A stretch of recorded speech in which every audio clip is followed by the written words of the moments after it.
नमस्कार, मैं हूं आपके साथ अभिषेक पुंडित। 1950 के दशक से ईरान परमाणु हथियार बनाने की कोशिश कर रहा है, परमाणु कार्यक्रम चला रहा है। ईरान परमाणु बनाना चाहता है, इसीलिए आज ईरान बर्बाद है। इसीलिए आज ईरान की वैल्यू इतनी है कि $1 खरीदने के लिए उसे 14.5 लाख से ज्यादा रियाल देने पड़ते हैं। मतलब अमेरिका ने उसके तेल बेचने पर पाबंदी लगाई हुई है, देशों से व्यापार करने पर पाबंदी लगाई हुई है, क्योंकि वो न्यूक्लियर बॉम्ब बनाना चाहता था। लेकिन अब जो तस्वीरें आप देख रहे हैं, ये तस्वीरें हिंद महासागर की हैं। ये आपका ईरान की तरफ फिलहाल बढ़ रही हैं। स्ट्रेट ऑफ हॉर्मुज से निकलकर अमेरिका का ये सैन्य बेड़ा, जिसमें युद्धपोत शामिल हैं, फाइटर जेट शामिल हैं, डिस्ट्रॉयर शामिल हैं, न्यूक्लियर की जो पनडुब्बियां हैं वो शामिल हैं, ये सारी ईरान की तरफ बढ़ रही हैं। ईरान को पता है अगर एक बार अमेरिका ने हमला किया तो वो जवाब नहीं दे पाएगा। ईरान के पास 3000 से ज्यादा लंबी दूरी की मिसाइलों का जखीरा जरूर है, लेकिन अमेरिका तक वो नहीं पहुंचा सकता, क्योंकि अमेरिका का डिफेंस सिस्टम बहुत ज्यादा मजबूत है। इजराइल तक वो मुश्किल से पहुंचा सकता है, इजराइल को अमेरिका मजबूत कर चुका है। और ईरान को धमकी दी गई थी कि प्रदर्शनकारियों का प्रदर्शन जिस तरीके से दबाया गया वो नहीं दबाया जाना चाहिए था। पहले ही ट्रंप ने कहा था कि अमेरिका इंटरवीन करेगा। अब खबरें यह भी है कि बंकर में supreme leader ayatollah Ali Khamenei जा चुके हैं और अमेरिका को उस बंकर का पता चल चुका है। उस बंकर से कभी भी अमेरिका निकाल सकता है खामनेई को, जिसके बाद अब यह कह सकते हैं कि ईरान घुटनों पर आ चुका है। ईरान अब कहने लगा है कि परमाणु बम तो हराम है। ईरान कहने लगा है परमाणु बम हराम है। मतलब जिसकी टेक्निक वो खरीदना चाहता है, रूस से समर्थन लिया, स्विट्जरलैंड से समर्थन लिया। शुरुआत में तो 1950 के दशक में अमेरिका ने इस प्रोग्राम को शुरू करवाया। अब वो कह रहा है कि नहीं, ये हराम है और ईरान कभी भी परमाणु बम बनाने की तरफ काम कर ही नहीं रहा था। तो फिर जिन 3 साइटों को अमेरिका ने जून 2025 में तबाह किया था, वहां क्या हो रहा था? 80% तक यूरेनियम एनरिच कर लिया गया। जो वो बातें निकलकर सामने आई थी, उनका क्या हुआ? बाकी अगर बात करें तो सुप्रीम लीडर आयतुल्ला खामनेई के भारत में प्रतिनिधि डॉक्टर अब्दुल मजीद हकीम इलाही ने परमाणु बम को हराम बताया। इसके साथ ही उन्होंने कहा कि तेहरान न्यूक्लियर एनर्जी का इस्तेमाल कुछ मानवीय जरूरतों को पूरा करने के लिए शांतिपूर्ण उद्देश्यों के लिए करना चाहता है। इलाही ने आगे कहा कि अमेरिका दोहरे मापदंड अपना रहा है।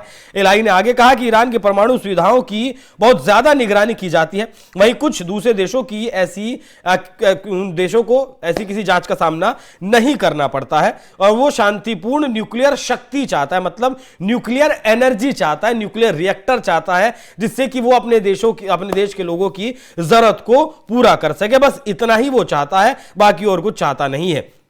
बाकी इलाही ने भारत और ईरान के ऐतिहासिक रिश्तों का जिक्र किया और इसे इस्लाम के उदय के सैकड़ों साल पुराना बताया है। उन्होंने कहा है कि खामनेई हमेशा ईरान और भारत के बीच अच्छे संबंधों पर जोर देते हैं। उन्होंने चाबहार में भारत से अच्छा करने की उम्मीद जताई। इलाही ने कहा कि ईरान और भारत के बीच रिश्तों और सहयोग का इतिहास 3000 साल पहले का है। इस्लाम के उदय से पहले उस समय भी हम भारत की दार्शनिक किताबों का इस्तेमाल किया करते थे। तो अब क्या आप इस बात पर यकीन कर सकते हैं कि जो ईरान परमाणु बम बनाने के चक्कर में बर्बाद हो गया, दुनिया से रिश्ता कट गया, अमेरिका से दुश्मनी मोल ले ली, हजारों सैंक्शंस अमेरिका के, यूरोप के उसके ऊपर थोप दिए गए, उसके बावजूद भी वो पीछे नहीं हटा और कहता रहा कि नहीं मैं परमाणु बम बनाऊंगा। आज अगर वो कह रहा है कि नहीं मुझे परमाणु हथियार नहीं बनाना है, मुझे परमाणु बम नहीं बनाना है, उससे साबित होता है कि अमेरिका ने कोई सी तो उसकी ऐसी नस पकड़ ली है जिससे अब वो निकलना चाहता है, बचना चाहता है। क्योंकि खामनेई के बारे में कहा गया था खामनेई के पास प्लान बी है और वो ईरान से निकलकर रशिया भाग सकते हैं अपने परिवार को लेकर। लेकिन क्या वो रशिया में जाकर भी बच जाएंगे? अगर रशिया चले जाते हैं तो फिर जाहिर सी बात है उनकी सत्ता का तख्ता पलट हो जाएगा और वो सुविधाएं, वो जो चीज आज उन्हें ईरान में मिल रही है वो रशिया में कभी नहीं मिल पाएगी। तो पहली बात तो ये। दूसरी बात, अगर बात करें ईरान का परमाणु कार्यक्रम 1950 के दशक में शुरू हुआ था, जब पहलवी राजवंश में मतलब शाह मोहम्मद रजा पहलवी के शासनकाल में अमेरिका ने इसकी मदद की थी।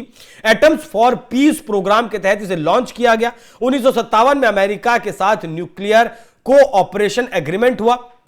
1967 में तेहरान रिसर्च रिएक्टर शुरू हुआ जो अमेरिका द्वारा दिया गया था। 1970 के दशक में यह कार्यक्रम विस्तारित हुआ जब ईरान ने कई पावर रिएक्टर बनाने की योजना बनाई। 1968 में ईरान ने न्यूक्लियर नॉन प्रोफिल एनपीटी पर जो ट्रीटी थी उस पर सिग्नेचर किया।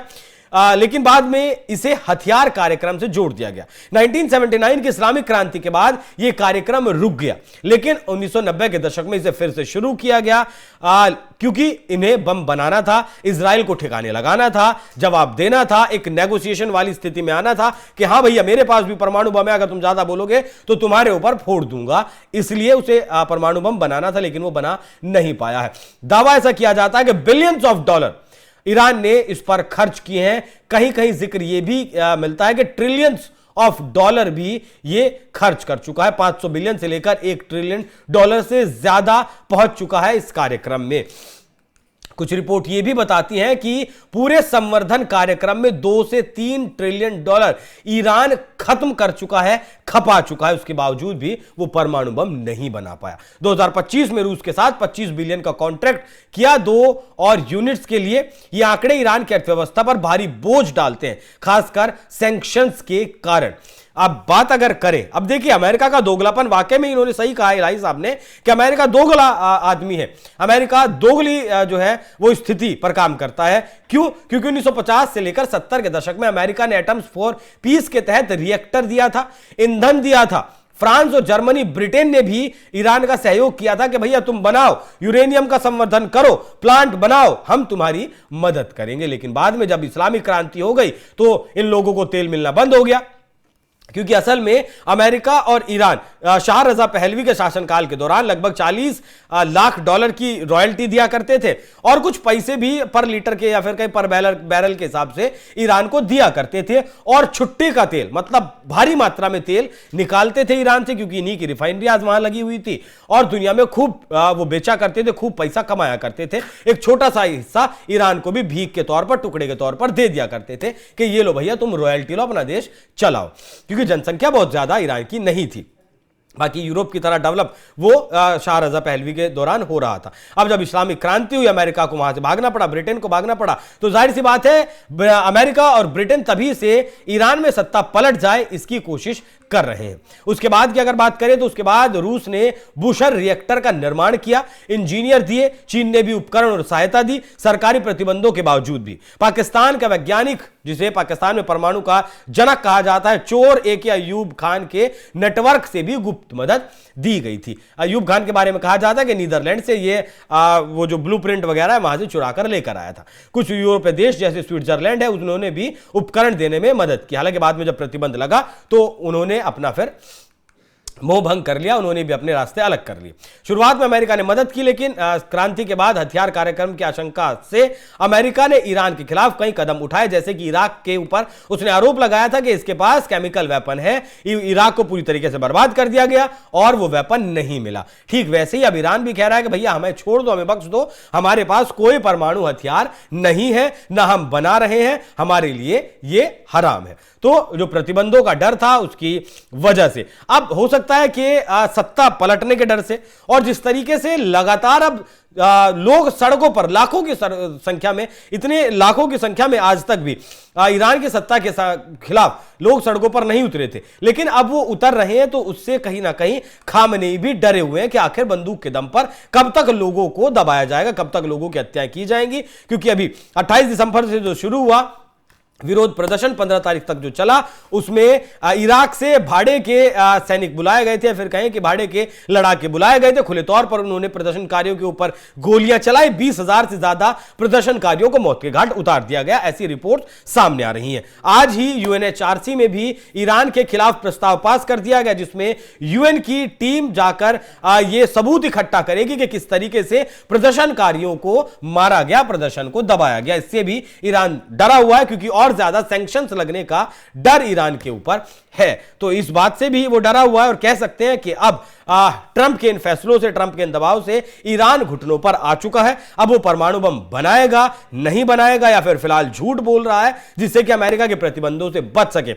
हालांकि बराक ओबामा ने जरूर यहां कुछ ढील देने की कोशिश की थी, कुछ सैंक्शंस हटाए थे, लेकिन ईरान फिर भी माना नहीं है। अब ईरान मानेगा या नहीं मानेगा? अगर मानेगा तो सैंक्शंस हट जाएंगे, उसकी जनता महंगाई बेरोजगारी से जो त्रस्त है उसे मदद मिल सकती है, उसे रिवाइवल मिल सकता है। अगर नहीं मानेगा तो ऐसे सैंक्शंस झेलता रहेगा और ऐसे ही भूखा मरता रहेगा। बाकी ईरान के इस पलटे हुए फैसले पर आप लोगों की क्या राय है, कमेंट बॉक्स में जरूर बताइएगा। नमस्कार।